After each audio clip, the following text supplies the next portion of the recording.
Bom dia, pessoal. Sejam bem-vindos à nossa aula de hoje, que tem como tema os números irracionais e sua aplicação na reta numérica. Antes de entrar no conteúdo propriamente dito, nós vamos voltar um pouquinho na nossa aula passada e vamos relembrar o que são os conjuntos, quais são eles, certo? Eu vou representar aqui os conjuntos pelas bexigas, tá? Para que vocês possam entender como foi esse surgimento aí. O primeiro conjunto existente que nós já estudamos foi o conjunto dos números naturais. O conjunto dos números naturais que está aqui dentro são os números positivos. Com o tempo e a necessidade de novos números, surgiu o conjunto dos números inteiros.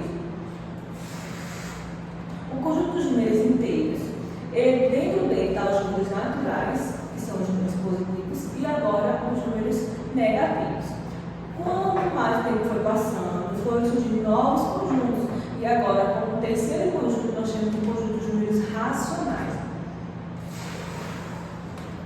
Esses três conjuntos aqui, formam um conjunto bem maior. Dentro do conjunto dos racionais, que são os números positivos, negativos, agora, as raízes exatas, tá certo? Os números decimais periódicos. Então, aqui dentro está todos esses números aqui. Então, esse conjunto aqui é um conjunto maior, certo? Com o passar do tempo, surgiu um novo conjunto, que eu vou chamar ele de irracional. O conjunto dos números irracionais, eu vou avisar para vocês lá, porque ele não pertence a nenhum desse conjunto, ele é um conjunto distinto, diferente, tá certo? Aqui dentro estão as raízes não exatas, os números decimais infinitos não periódicos e algumas letrinhas gregas, tá certo? E esse conjunto aqui, os dois juntos, os racionais e os irracionais juntos, formam um conjunto dos números reais, que é o conjunto maior. Na nossa aula hoje, nós iremos focar no conjunto dos números irracionais, que está dentro dos reais, tá certo? Para a gente se aprofundar. Vamos lá? Dando continuidade, pessoal, ao nosso assunto, certo? Agora nós vamos ver os números irracionais e sua representação na numérica. Por definição, certo? O número irracional, ele não pode ser escrito na forma de fração, certo? Ou seja, ele não pode ser escrito por dois números inteiros, porque como no resultado nós vamos ter um número inteiro. Como, por exemplo, se eu tiver aqui 10 sobre 5, 10 sobre 5 é a mesma coisa que 2. Então, isso daqui é um número racional, tá certo? Outros exemplos também, de números racionais, que a gente às vezes acaba se confundindo aqui. O irracional, ele é formado por números decimais infinitos e não periódicos, tá certo? Por exemplo, se eu disser assim, 0,333 infinito, isso aqui, ele é um número decimal. Só que ele não é um número irracional. Por quê? Porque aqui nós temos um período que se repete. Então, isso aqui é uma dízima periódica. Então, para ser um número irracional, não pode ser dízima periódica, certo? Não é uma dízima periódica. Como, por exemplo, se eu tiver 2,1543, está vendo que aqui não vai se repetir? Então, como não se repete, isso daqui é um número irracional. Porque o período ele não se repete. Então, isso aqui eu chamo de um número decimal não periódico. Então, como eu já falei, a sua apresentação é através de decimais infinitos e através de uma raiz. Só que a raiz ela não pode ser exata. Se eu dissesse assim para vocês, raiz de 100 é 10. Então, isso daqui não é um número irracional, é um número racional.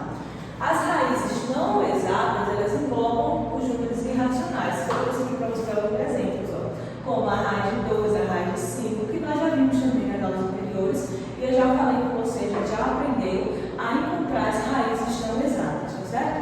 Aqui eu trouxe para vocês a reta numérica. Nós aprendemos que na reta numérica eu tenho um marco zero, certo?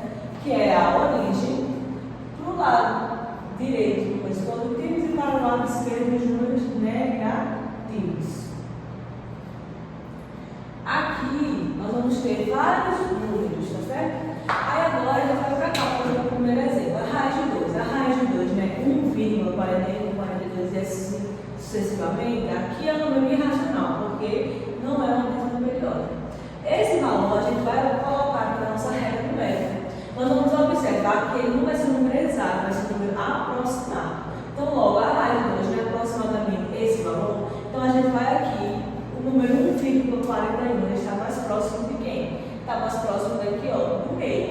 concorda comigo que aqui no meio nós teremos 1,5, então vai estar entre 1 e 1,5. Então, esse valor, a raiz de 2, vai estar aproximadamente aqui, ó, mais ou menos.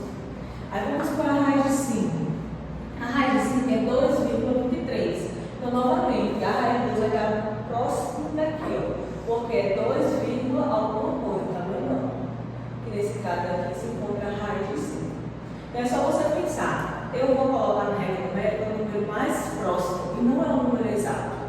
Além das dízimas infinitas no periódico, além das raízes não exatas, ainda a gente encontra algumas letras gregas, como o pi e o fi. Que o pi, ó, 13,1415, também é um número infinito não periódico.